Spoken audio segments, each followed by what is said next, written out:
Shall we get started? A couple minutes, because there's people coming in. There are. Yeah.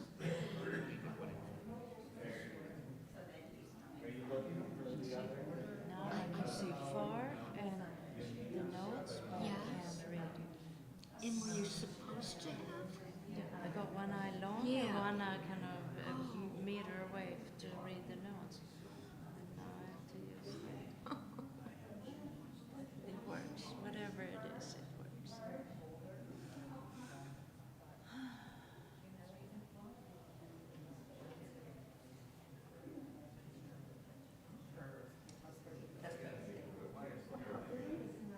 In the mic.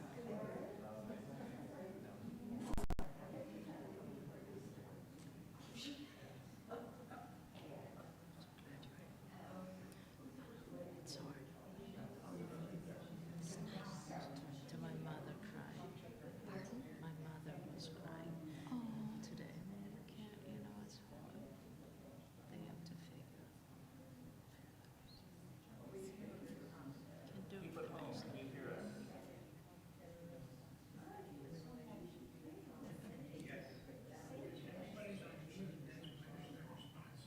I'm glad someone responded. Thank you. And Lori, is Irene's cousin, who was the husband of our friend. Remember? Okay.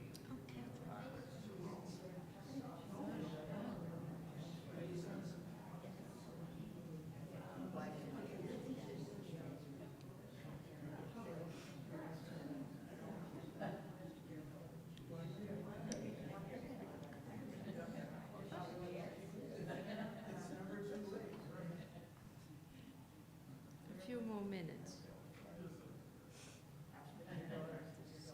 We work on poetry time. Poetry time.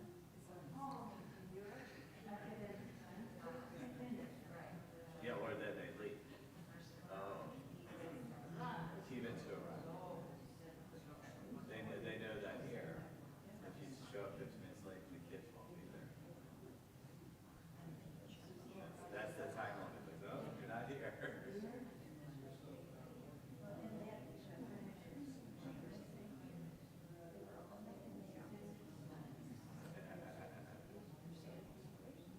Hey, Max, so sweet on Friday night.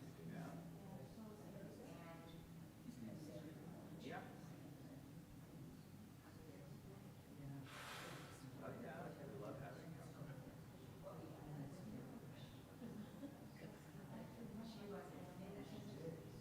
Good.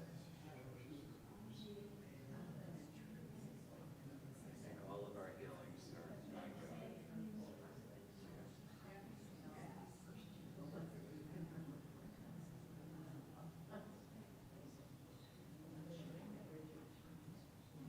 Shall we? Sure. Shall we dance? Yes, let's dance, Rabbi. And before we dance, just because today is December, and yeah, I had eye surgery, so now I see very well except when I need to read. Can you hear me? There's a lot of noise. People need to mute. My voice could be stronger. Hello. And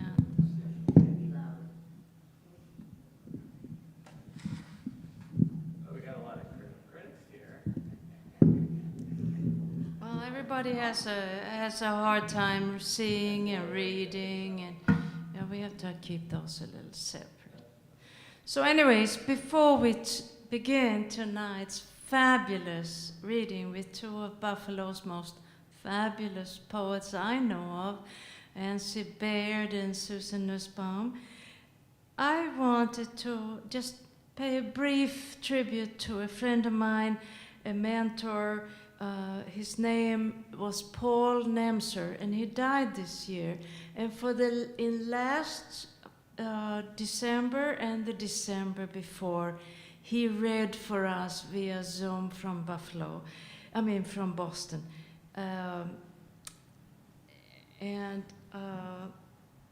Yeah, he died on February 28th, 2023.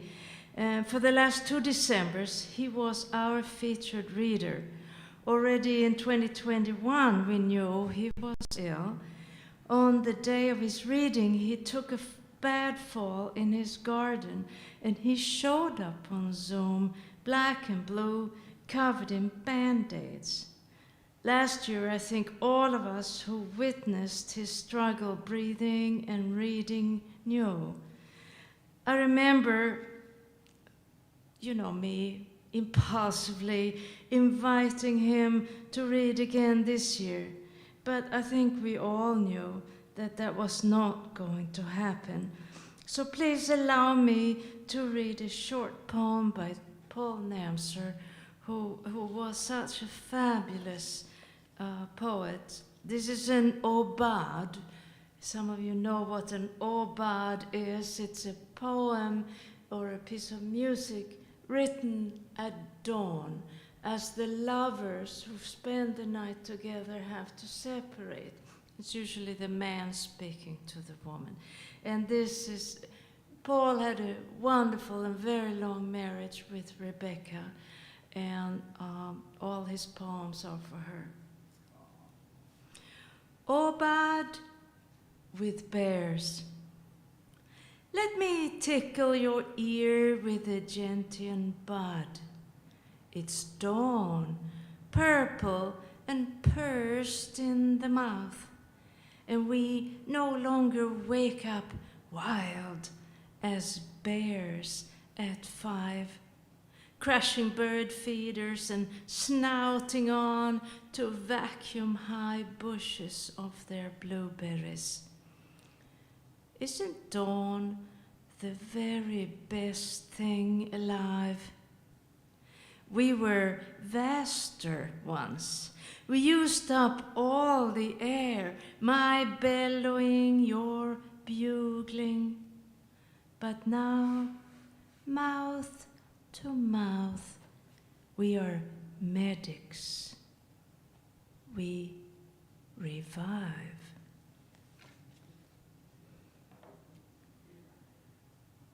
So before we go on with tonight's program, I do wish to express at the end of the year my deep gratitude to my loyal and lovely co-host who lights up the Buffalo Corner with her unique light.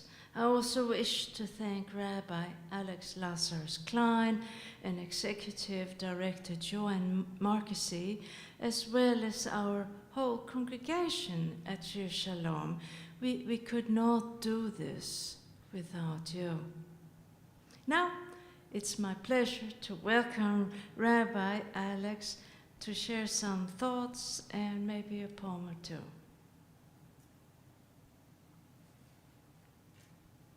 First, on behalf of Congregation Shir Shalom, thank you to Ganilla and to Dan. New grandparents, what a year it's been, and what a year for poetry. Just a beautiful program. I'm very much looking forward to what's going to happen tonight. If you look through over there, you'll notice it's winter solstice time. This is the darkest night of the year, and how appropriate we are going to be warmed by some poetry. I have a few poems that I worked on in the last week, and I'd love to share them with our group. This one is called When Poetry is Alive. When poetry is alive within me, every tear must be captured in pen, every sob recorded in ear, even misplaced items become found in verse. Even the pounding of pavement as I run becomes a new mark on the marble of future masterpieces, just as a sparrow springing up from hard pavement becomes a new reason to sing. And this is a true story. My daughter was walking in Philadelphia. She found a pomelo on the street, never had it before, and so I thought, that's a reason for a poem. What we do with our lost fruit. My daughter found a pomelo while walking with her friend in Mount Airy. They had never eaten one before and found it much more satisfying than a grapefruit. Dad, it was like nothing I've ever experienced, pure joy. The feel of the hard skin breaking apart and revealing. Its juicy center was overwhelming.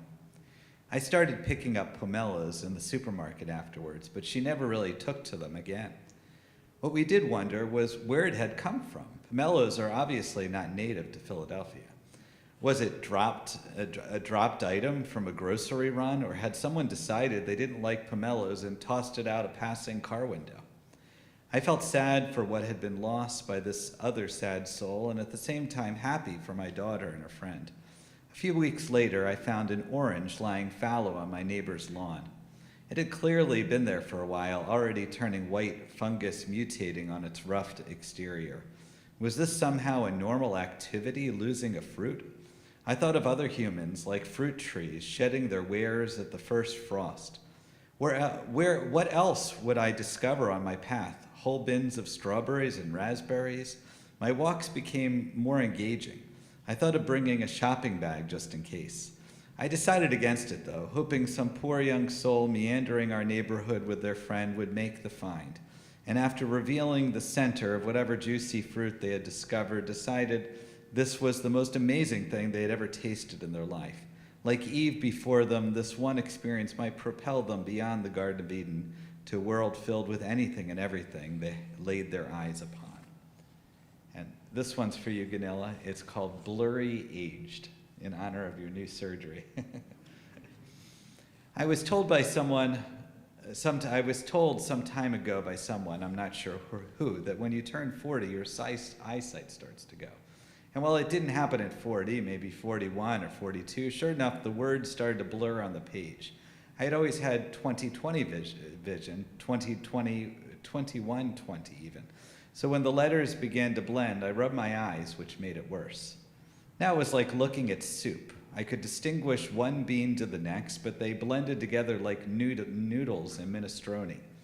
I got 1.25 glasses at the suggestion of my optometrist, eventually buying 1.5, but I kept leaving them in one room to the next, trying my best to fake it. My daughter would hold up her phone to me, saying, annoyed, "Can't you see?" Which I really couldn't.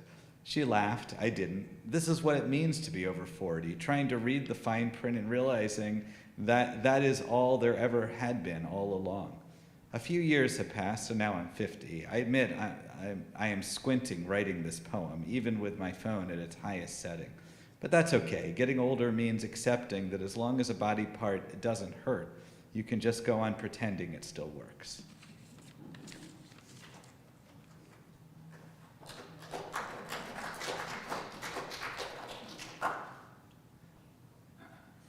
Thank you, Rabbi. Just wait till you're over 65. So it is now my pleasure to introduce Susan Nussbaum. She was born in Rochester, New York. Susan Dvorsky Nussbaum graduated from Smith College and the University of Buffalo Law School. She lives in Buffalo, where she raised her family and worked as a musician, teacher, arts administrator, and most recently as an attorney. Her books, What We Take With Us, Open Wide the Eye, and Alive in This Place, were published by Coffee Town Press in 2014, 2016, and 2019. Her fourth poetry collection, This Uncertain Voyage, will be released in February 2024. Her poetry has appeared in numerous publications and journals. She has presented her work in solo public readings in several communities in the Northeast and in Florida. I remember the first time I heard Susan Nussbaum read. I believe it was at El Buen Amigo on Elmwood Avenue. I remember asking myself, how did she just do that?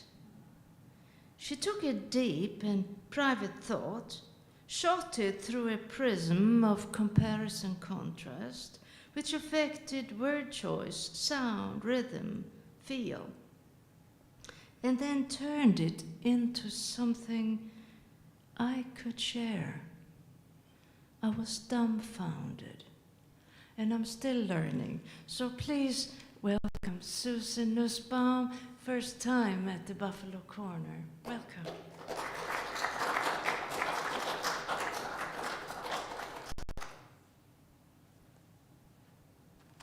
Thank you so much, Gunilla.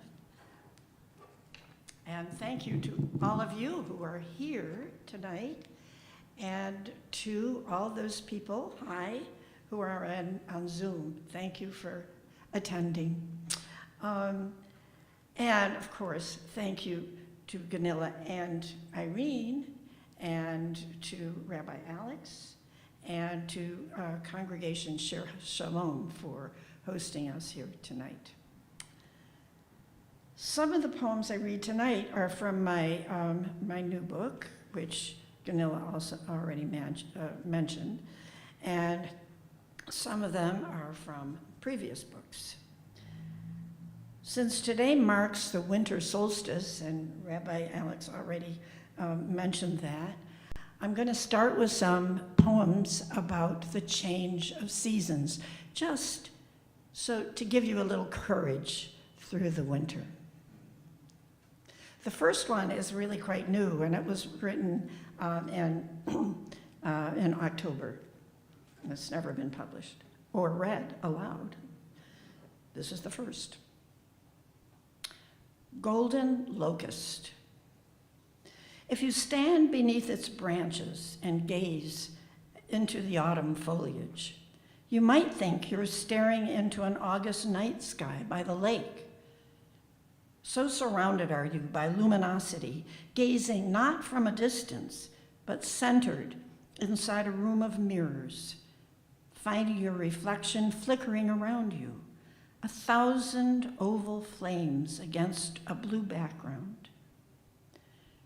Today, no sound stirs the October air. No sparrows spill their chatter into this space. Only a quiet breeze breathing the golden leaves into motion, and the faint buzz of the cosmos offering one last rapturous moment to hold me through the long winter until spring begins its leafing out.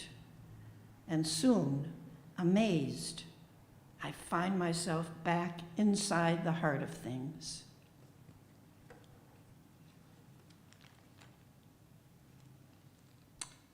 Alleluia.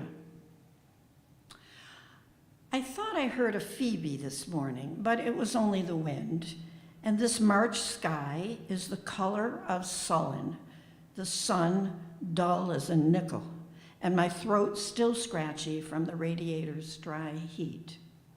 So I heave on my old Land's End long coat, several tons of ethically procured down, grab the worn-out gloves, the wool hat, the Uggs, and begin my solitary walk in the neighborhood, where I'm dazzled by a procession of bare-limbed elms wearing white lace mantillas as they sashay down Lafayette Avenue, no doubt on their way to a fancy dress party on Elmwood, accompanied by the Oratorio Society of Robins and Cardinals, who warbles soprano arias from Figaro and practice Mozart's Alleluia Jubilate in 4 parts, a fitting anthem for the opening festivities. At my feet, where snow once obliterated the garden, snowdrops straighten their bent necks through the mud and look around at a lightning sky. And from the dark hedge at the corner, listen, is it a fountain? Yes, an audible spray, bubbles gushing from 1,000 tiny throats, cascading through the melting silence.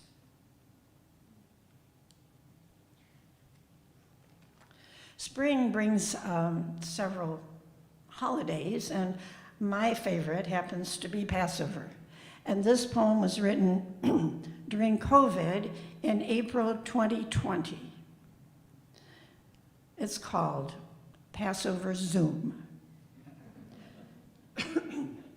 Tonight, I tune in to a family Passover Seder this year on my iPad and remember how this night is different from all other nights, and how our people escaped tyranny and a host of plagues by trekking through the desert for 40 years, no end in sight. We arrive in little squares on a screen, portraits of the people I love, who interrupt each other trying to get a word in, voices sometimes electronically garbled, but cherishing the view more than the words. Each one enduring a common desert trek, thirsting for the comfort of touch, the safety of closeness, a return to a life in which tomorrow can unfold into eternity and uncertainty can shrink to nothing. We're reminded of spring, our plates filled with the greens of rebirth. We taste the bitter tears of suffering, the sweet fruit of hard work, singing of gratitude for the sufficiency of our lives, even in the face of hardship. Dayenu, it would be enough. As the story ends, Elijah appears at our doors, and we let him in.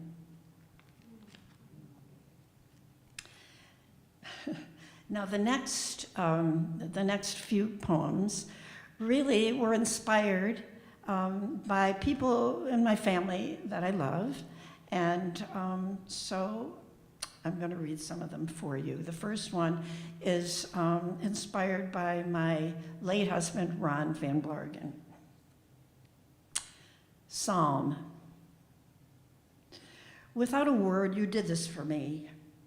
Gathered my whites, my darks, spot cleaned my green sweater, sorted my underpants, underwire bras, nightgown, separated out the gray-soled gym socks, removing crumpled tissues from my black jeans, turning them inside out, set aside my red blouse with the pearl buttons for special attention. All the while, I wrote poems upstairs, listening to the whoosh of hot water, the tumbling of snaps and zippers, heard you shake out the wrinkles, your wedding band clinking on the folding table as you straightened my shoulders, buttoned my fronts, felt for dampness, tenderly pressing cottons and silks with your dry hands, as the scent of cleanliness, released from the dryer, drifted up the steps. You let me be. My throat catches in gratitude. My things laid out on our bed, folded square, crotches tucked, cups nestled inside one another, bleached soles matched in pairs and rolled, arms bent at the elbows, hugging my spotless torso. Without a word, all accounted for, shining.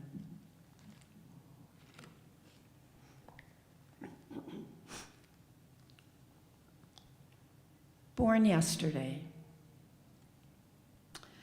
Every wintry Saturday, safe from the tramp of goose steps over there, my sister and I would read plays aloud from a collection our mother got from the Book of the Month Club. Best American Plays, 1940 to 1945. Those were the years our boys marched off and came back. Or didn't. Snug under an Afghan on the studio couch, we divvied up parts. I, the younger, got butler, or a third bystander, my sister helping me with the hard words. She inhabited the important roles. Timid Laura in The Glass Menagerie, the evil count in Watch on the Rhine, our town's Emily. Oblivious, we breezed through scene after scene, stories about frustration and lost dreams, betrayal and suicide, hunger and war.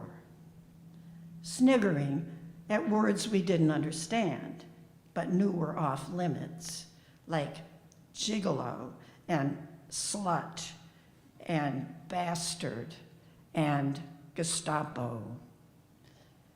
Pausing for a moment when Emily suddenly cries out from the grave. I never realized before how troubled and how in the dark live people are. It goes so fast. We don't have time to look at one another.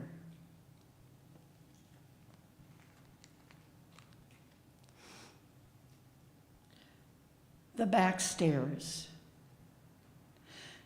My grandmother, excuse me, my grandmother, Guta Bryna of Suvalk, sailed to New York with 4 siblings and her mother Gittel to find her father flown, her Yiddish almost useless.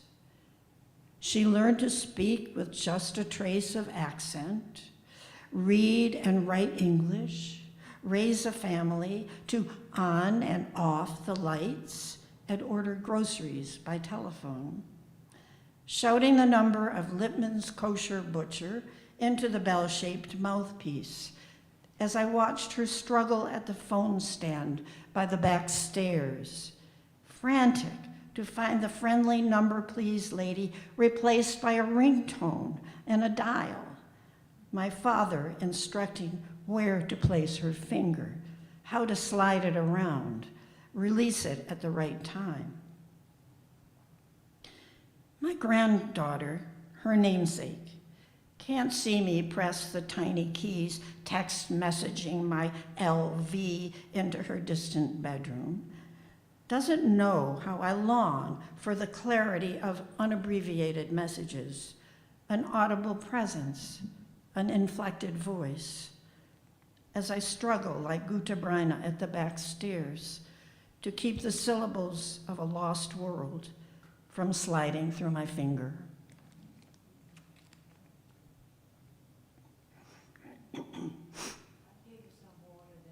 Oh, thank you.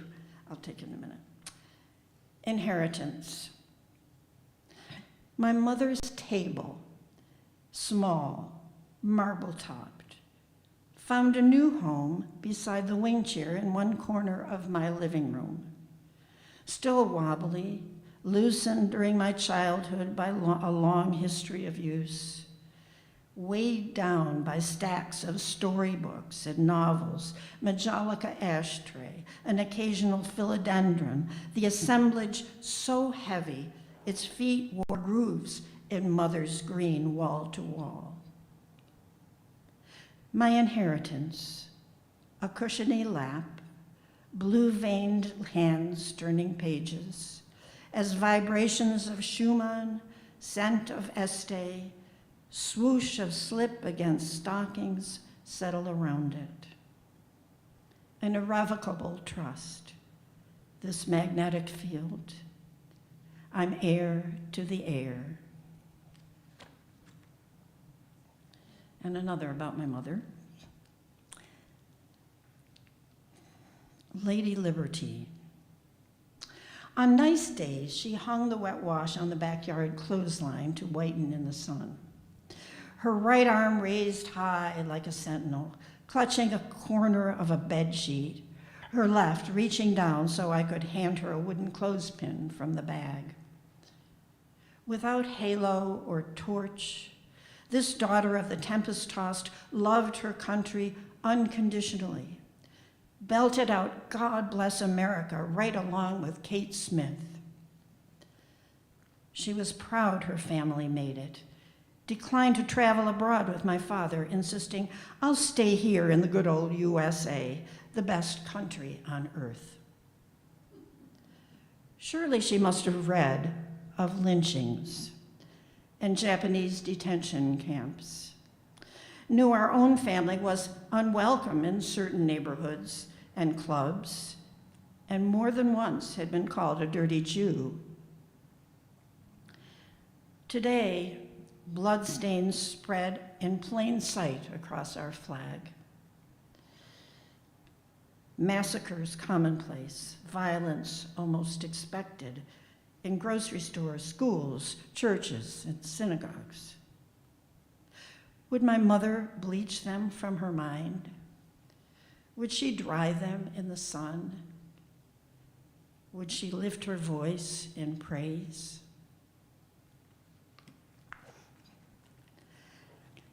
And the last three poems I'm going to read tonight, once again, bring us to the seasons, the changes of seasons. And this one is just a realization that the harvest, the autumn harvest that we just experienced, the bounty lasts us through the winter. So we have to be grateful for that. And this one is called Honeycrisp. Let's praise whoever invented the Honeycrisp apple, a hero in my book, which includes similar admiration for the first farmer to turn milk into cheese and the Dutchman who whisked up the original hollandaise. Hooray for the horticulturist who managed to save this sterile species from extinction, rewarding the taste buds of the world with the juiciness inherent in its larger than usual cells, the exquisite toothiness of the bite, the sweetness of concentrated sugars, far more agreeable than Granny Smith. Thanks to you, whoever you are, for giving us Honeycrisp, wrapped in pink, dappled with rose and yellow, the only fruit I know where just one taste is plenty good enough to replace a brownie or chocolate chip cookie, and guaranteed to keep the doctor away.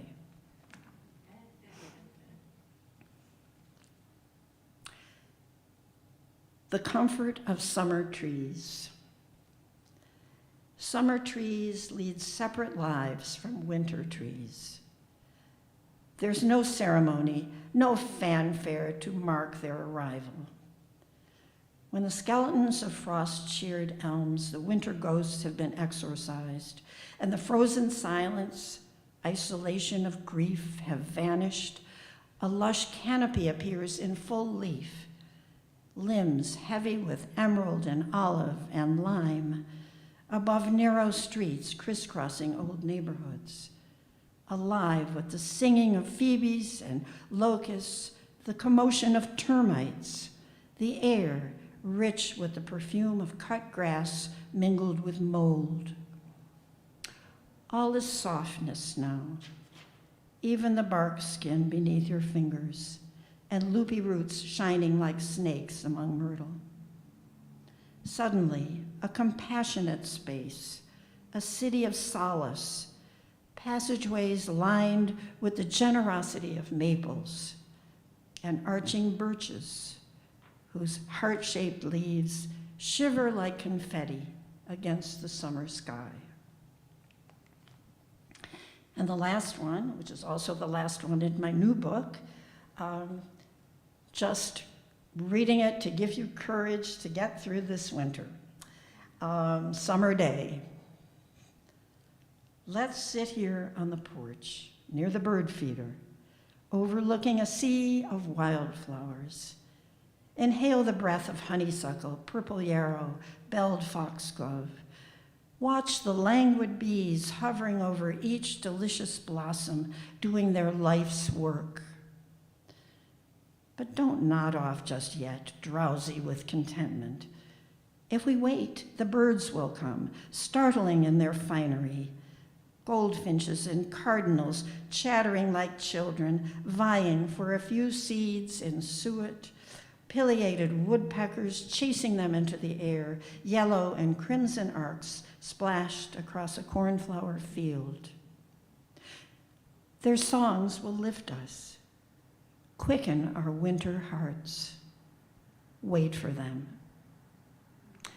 Thank you very much, and happy winter.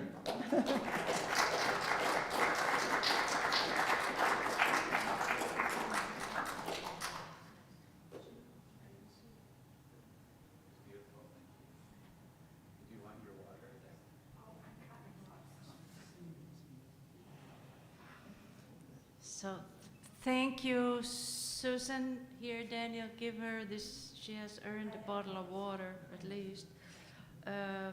And now I wanted to welcome Irene. And every time we do this, I want her to read a poem or two. And every time she hesitates. And so I just wanted to say that it really isn't so easy to come up here and read what's important to you. Here, I think we have a lot of friends, but sometimes you have a lot of strangers. So kudos to you guys for coming, our featured readers. Our Buffalo Corner keeps going, and one day Irene will read a poem too.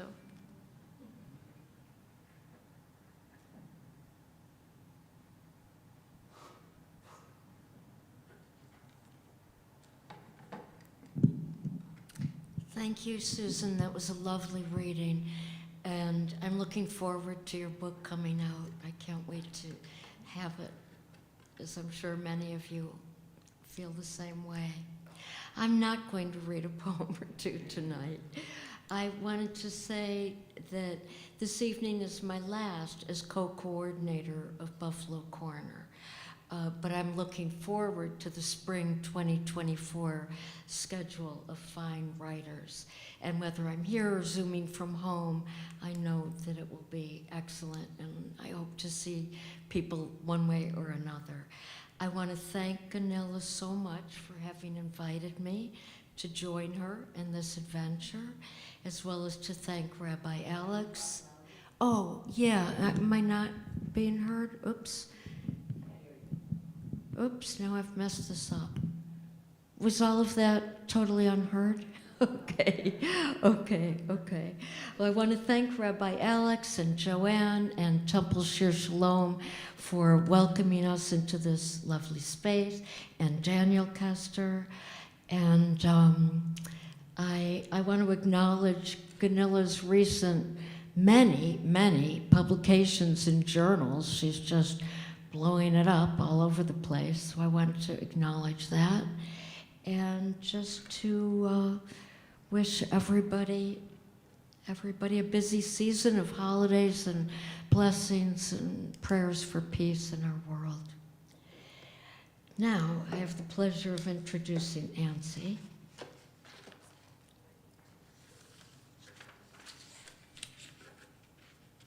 Most of us are familiar with Ansi Baird's many achievements and accomplishments. I'm going to highlight a few. Ansi taught for 40 years at Buffalo Seminary. She's a former editor for Earth's Daughters. She's taught for Just Buffalo Writers in Education and participated in the Albright Knox collaborative called A Picture is Worth 1,000 Words.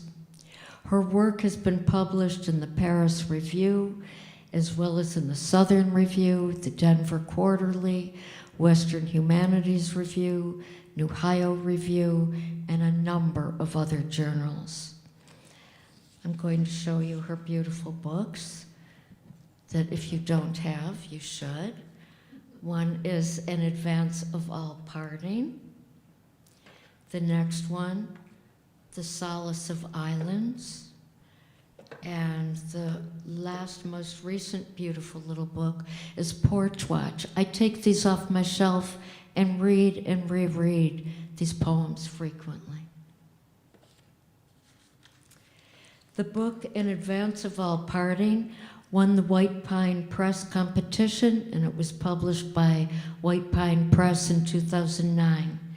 In 2016, Blaze Vox Press published the second full-length collection of poems, The Solace of Islands, which I guess I just showed you.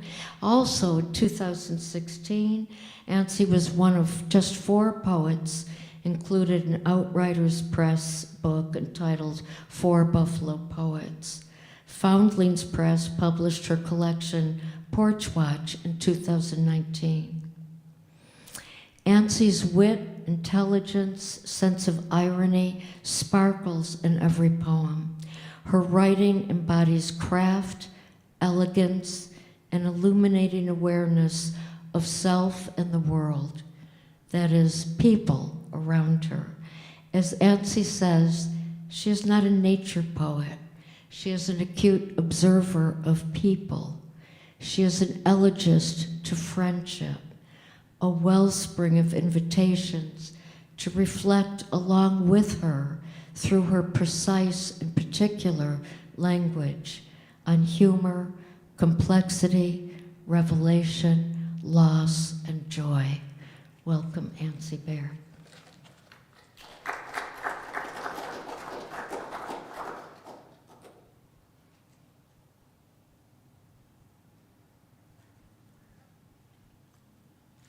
Thank you, Irene. That was very kind. I have a tendency, some people tell me they can't hear me, so could you make it clear if you can? Am I clear now? Is that a good voice? Okay. Help! Anything technological, forget it. Okay. Thank you.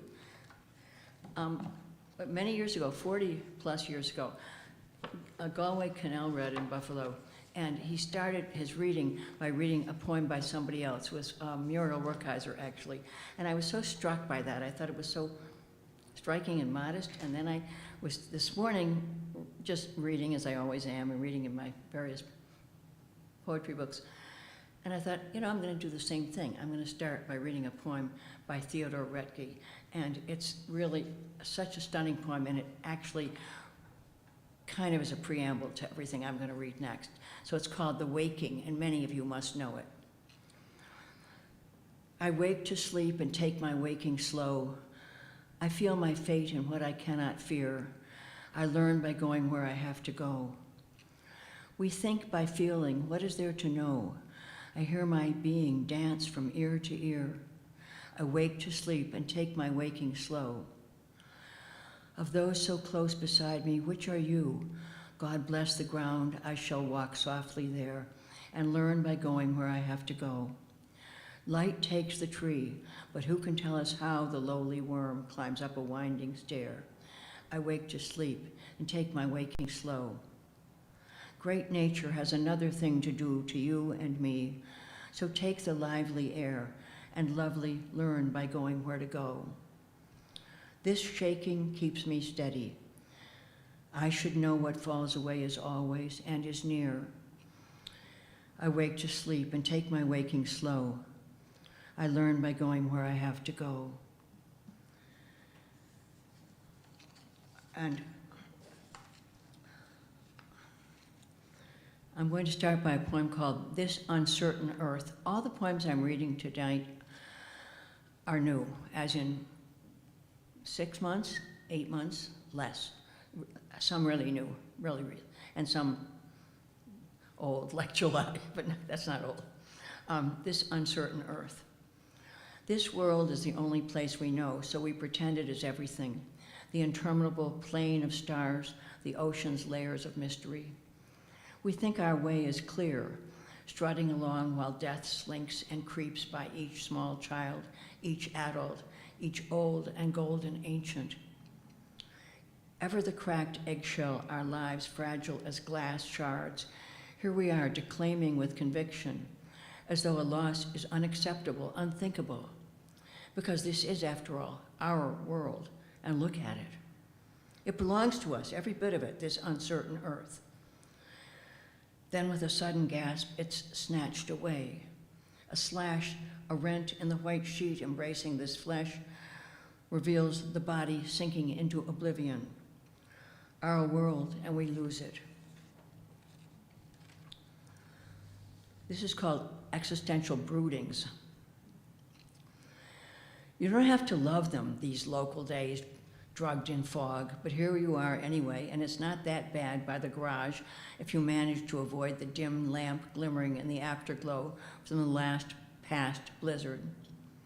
At times like this, I forgive myself for all my old broken promises. Fairly sure I'll enter paradise with a clear conscience because I've been nice to lots of people everyone else tends to ignore or even can't stand. I've been known to embrace strangers when our cars collide at the supermarket, proving once again there's a big plan in the sky despite right now it's having been obliterated by the fast approaching next blizzard. I've got several poems about my son who died last spring. And this is the first one I'm going to read. It's called My Boy, The Return. And it's dedicated, as she doesn't know, but would someday know, perhaps, to his wife, Sarah. As long as she lives, he is not really gone. That's what I say to myself to keep myself sane. Here he is now, bringing in the crab cakes. Here he is now with barbecued ribs. What shall we do, play catch with the dogs, hide in a closet and howl like a hound, till the dogs in a frenzy rush up and down and leap upon him with their slathering mouths, thrilled that he's back again, home from his journey? Here are the dogs lavished in ecstasy, and here is John Cleese, and there's Benny Hill, and here is the cheese shop, and Knights of the Garter. And over we laugh at the characters, Manuel and Polly and dear Mr. Faulty. If only we can turn them on, I'm quite sure he'll re-enter, fling himself on the couch, embracing dogs and his children and making me laugh, as I've never once laughed since he slipped from my arms and went drifting away. This is called The Visit. His skin discolored by jaundice, he looked handsome, nearly golden. He could have been a work of art, my boy. I placed my hands on his face, his forehead, chin, all chilled. I got to gape and stare and gape at the elegant head, something like a carved Greek sculpture, lids closed, mouth barely open, firm cheekbones and his elegant nose. Too long he hid his real self in self-deception, joking and fooling around, so funny. Yes, I knew he was funny. He was mine for 52 years, so we'd done our share of laughing together. Never crying together, he believed in stoicism, shut up everything inside himself and said with bravado, I'm on this, don't worry, I'm on this. Alas, the body does not lie, and despite his confidence, he was dead wrong. His head resting on the white pillow looked almost archaic. My beautiful boy. This is called Listening. Not far from here, maybe 100,000 miles up in the atmosphere, my son is waiting for me to talk to him, even though he won't be able to answer, because his words are not ones I can understand. But he knows I'm reaching out to talk with him in this abiding silence, bringing him to my space every day in the late afternoon or first thing in the morning, whenever I walk around trying not to think about him. He is listening. These days. Nothing is absolute, and if you believe that, then you'll also believe everything is shifting. And if you believe that, then you won't have easy answers to the interminable questions life keeps shoving in your face. And I don't mean kindly, I mean ferociously. Just when you're sure this week or this day is going to go on pretty well, some bell rings, the doorbell or the phone bell, or the bell on top of that immense train, and you're shaken into a new truth where things begin crashing into concrete walls, and everyone you love has stopped breathing. That's the end of that series, and we're going to change to a little bit lighter tone. This is a poem called Strangers on a Picnic, and it's not like most of my poems, or many of my poems. It's half imaginary and half true, although everything that you write is actually true, but everything you write isn't actually fact. So assume that lots of what I say is true but not fact. This is called Strangers on a Picnic. He was in a cast because he'd broken his foot.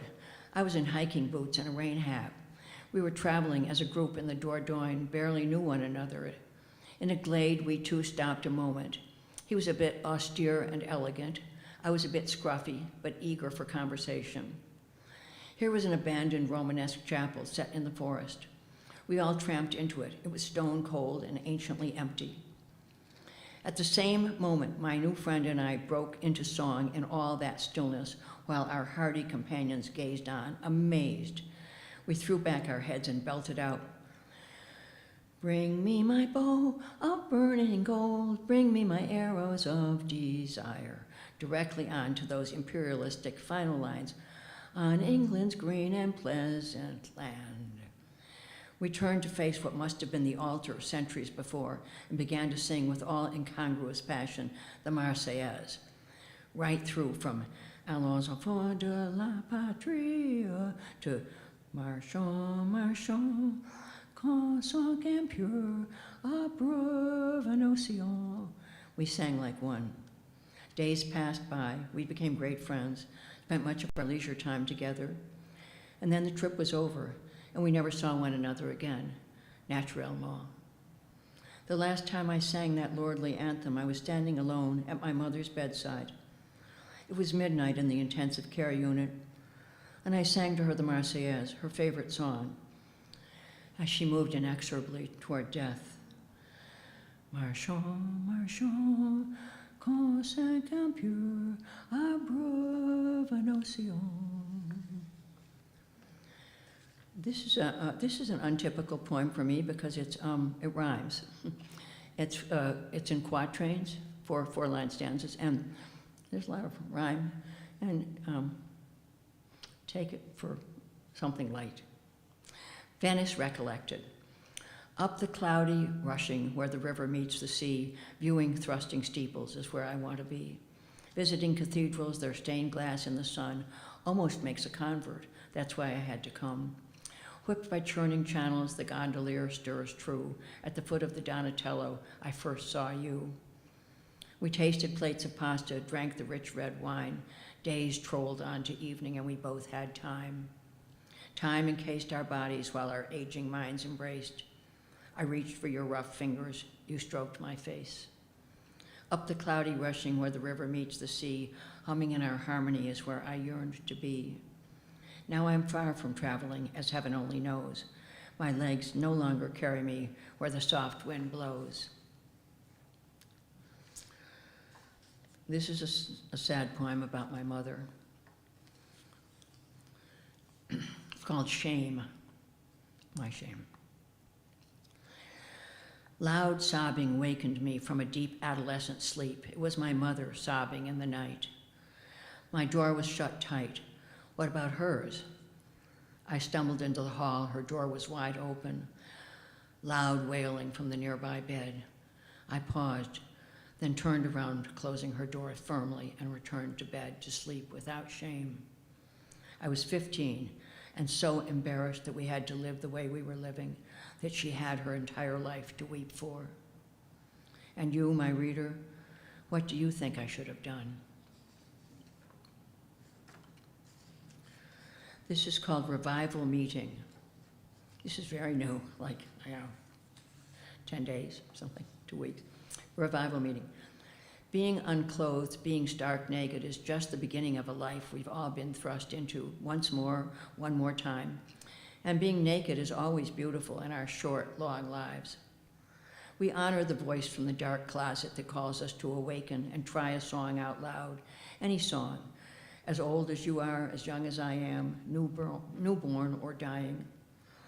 Perhaps this is all one illuminated circle, each of us turning, each of us singing.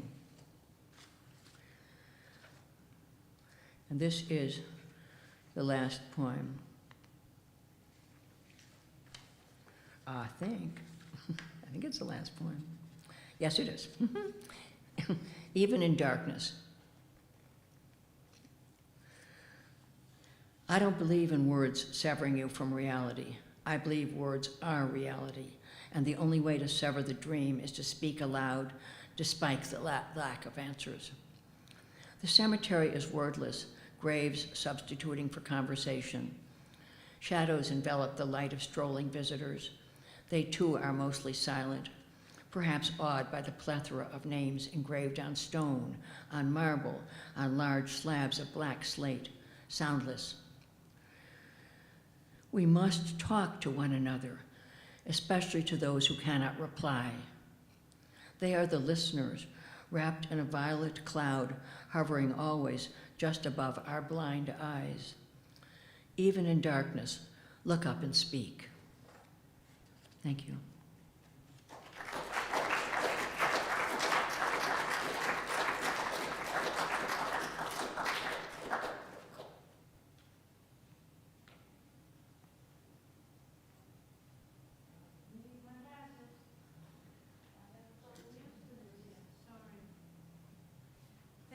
Nancy, I feel tonight we have encountered a different side of Nancy Baird from the ones that I have known before, and I'm grateful that you felt free to share with us.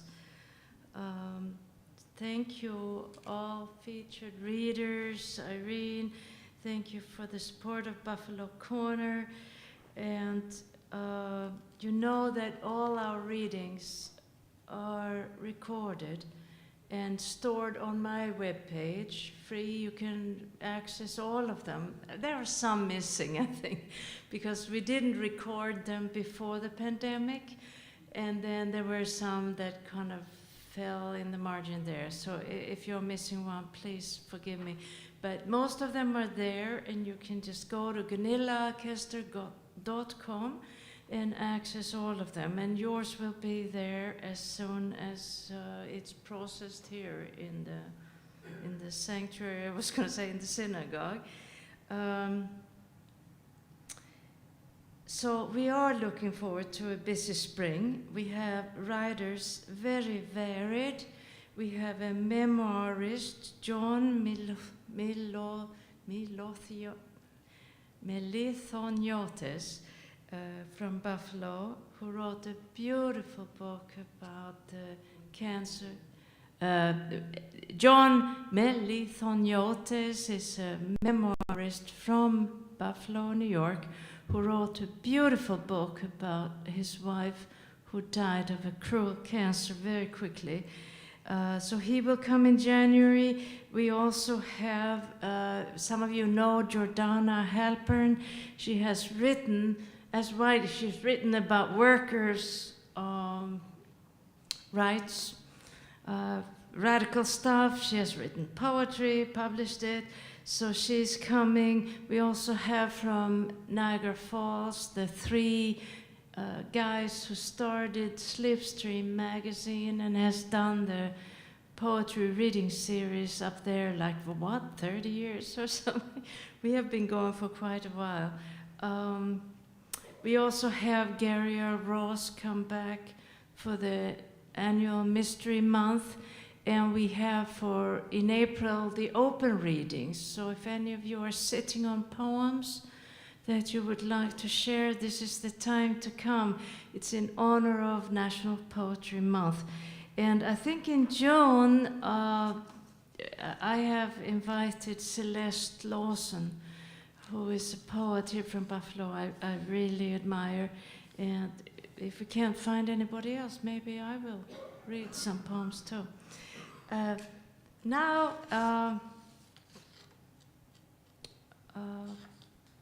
I had a poem recently nominated for a Pushcart Prize in Poetry.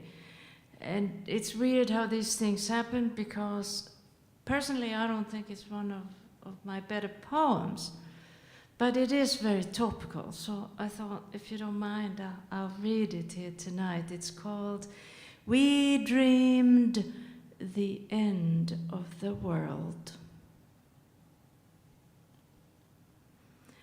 Back then, traced a shape, round female letter, gourd, ground, grail, in the smoky tavern by the sloping creek, a woman baking bread, singing. A song we didn't know about the First War. Its poets dead, quaint souvenirs from a lost century. Words cut open like trenches. Second War closing in. Crime without a name. A man sang, aiming his machine gun at the neighbor's billowing sheets. A woman driving him mad, wouldn't let him sleep, wouldn't stop pleading with him to shoot, to kill her, after all his fellow soldiers had raped her, until they went soft, used sticks, guns, bottles. She looked like his sister, shiny black hair down to her hips. And now, since we are reading some new poems, if I can even find my own, I did write one. May I read? It's long. I'll read half. Is that okay? It's about Simchat Torah. And here in this synagogue, when it's Simchat Torah, you know, it's the end of the high holidays for many of us. And what we do here is we stand around the synagogue and we roll out the whole scroll of the Torah. And so the end of the Torah is here and the beginning of the Torah is there. And it's a very special kind of day. And there was a prompt from a teacher. He said, choose a holy day and write a meditation. And this is what I will only read half. Simchat Torah 2023. In the evening, we untie the knot of the congregation and spool out like thread along the walls of the sanctuary, unfolding as the scroll unfolds. We hold the holy book with Kleenex so as not to contaminate its edges with our human sweat. If a terrorist showed up now, we'd make an easy target. Too easy a target. Too easy always. The children run around in circles, not counting the 7 times, playing hide and seek and peekaboo among the legs of the adults. I remember my father, how I cut off the fringes on the kitchen carpet so he would not trip and fall. In his 90s, he'd taken to dancing anywhere, at any time. One must be vigilant. I watched the red drops of yarn fall into my trash can. Sure enough, he went ahead and died on us that winter. Father, Father, how do I not? ... Let me count the ways. Hiding my ugly body behind the perfect scroll, I seek the circle it makes. Words play hide and seek within me. No turning a page here. No turning over a new leaf. Oh, note that ends one musical phrase and begins another. How you taught me to linger, oh, cadential elision. How I have learned from you, heard in you, the ways to carry on after the news. And if you don't know what I am talking about, go and count your blessings. The news that cuts your life in two, irreconcilable before and after. Hello, hello, where are you? In my kitchen. You called my landline. You better sit down. The news that cuts your life in two. No wonder all telephones used to be black. Your face reflected in a cup of coffee until your hand begins to shake uncontrollably, making the image disappear. The end and the beginning crash a meeting as if by chance, casually, looking at each other with suspicion and recognition. The children inside the circle taste salt and run faster, sensing the coming storm. Jonah, Jonah, mon semblable, mon frère, we are drowning. We drew the shortest straw. We always draw the shortest straw.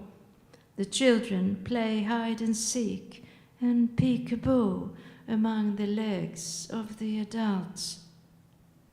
Like the scroll, the year unravels. It resembles the sweater I knitted for the baby in many colors and types of yarn. On this day, the last touches. Reach for the thick needle with its big eye, tip snub-nosed like a whale. Weave together what's uneven, mend unintended holes, broken seams, a lost stitch sliding from row to row. Catch it, I have sinned. The doors are closing. Shema Yisrael. Listen to the ram's horn. Line seam to seam and sew them together. Nothing's perfect, not even God. Stretch, push, spread, pull. Allow your elastic mind to enlarge, broaden, distend, widen. Thank you all for your support of the Buffalo Corner. I hope to see you all in the spring. Oh, questions. I forgot. Anybody have questions? Now is a good time to ask from our illustrious readers, Irene, myself, online. Please, if you have any, raise a hand, come up here, put the hand up on your screen if you're online. Or if you would like to say anything before. Anybody? We're pretty transparent.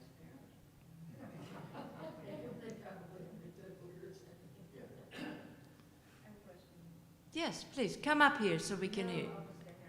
So there was this discussion about being afraid to stand up in front of a crowd and writing very personal things. So if any of you poets could just reflect on the first time you actually got up and read a poem of your own, I'd find that inspiring.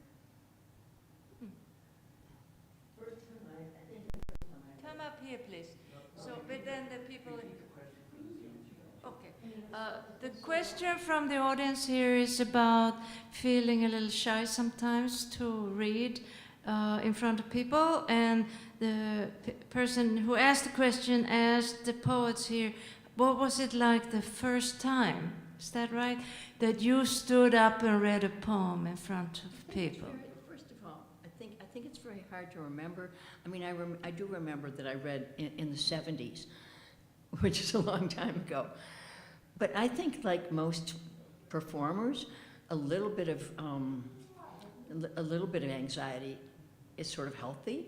You should have a little bit of anxiety anytime you're performing. I mean, you shouldn't be completely laid back and thinking this is no big deal and just so. I did read in the 70s, and it probably wasn't very good, but then again. Then I've read a lot, and I don't know. I actually think I am kind of. I've taught so much, so you have to be in front of a classroom. So and I was pretty mouthy as a kid. So anyway, Susan has probably more to say. Well, I spent my early years as a pianist, and that was very anxiety-producing because it involved memory of the music and memory of your fingers and so on. This, I have to say, is really fun for me. And, and I do love it because I wrote this stuff, so and I have it in front of me, so I'm not going to forget it. Memory was always a problem when I was a pianist.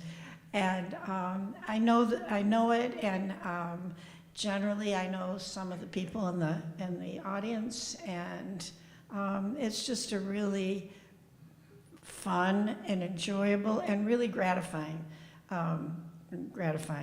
experience for me. So, yeah.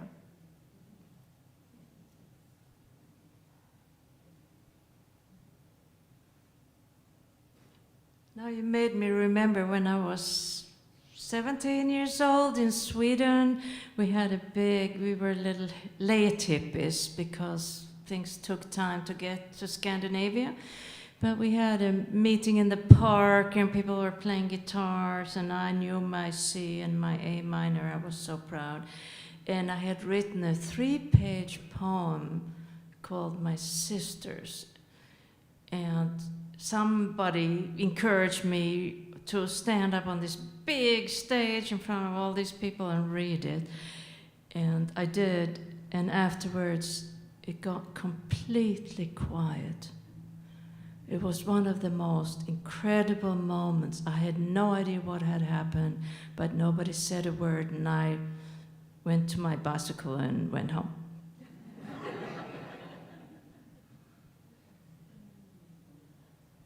Any other questions online? Anybody on Zoom? Do we have anybody on Zoom who wanted to ask a question? Now is the time.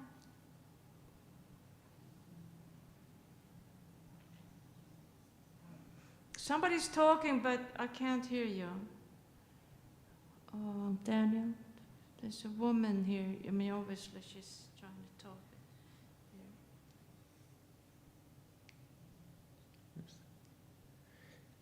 Repeat your question. It's not a question. I just wanted to say this was just a lovely evening. Lovely to hear you all. Lovely to hear Susan and Nancy and you, Vanilla, and Irene. Everybody added so much. It was just lovely. And I did want to mention to everybody that I have an email list for the Buffalo Corner, only Buffalo Corner. If you want to be, I only send out the Zoom link and the poster for each month. So if you want to be on that, either email me or give me your name or email address or whatever, and I'll put you on the list. I don't add anybody without consent, and I don't send out any other stuff. So.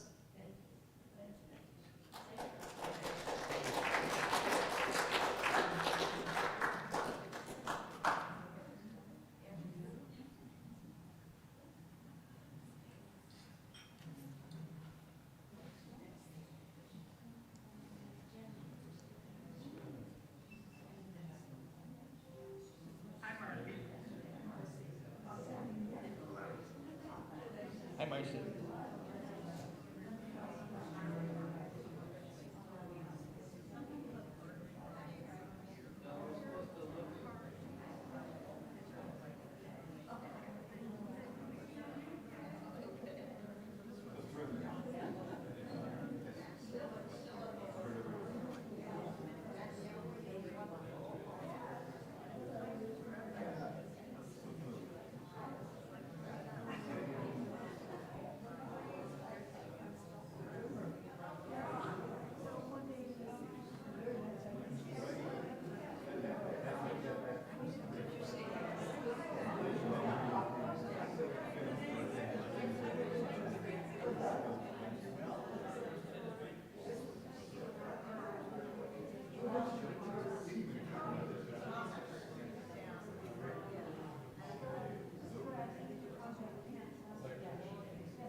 this young mother have Well, I just have so many, everything's so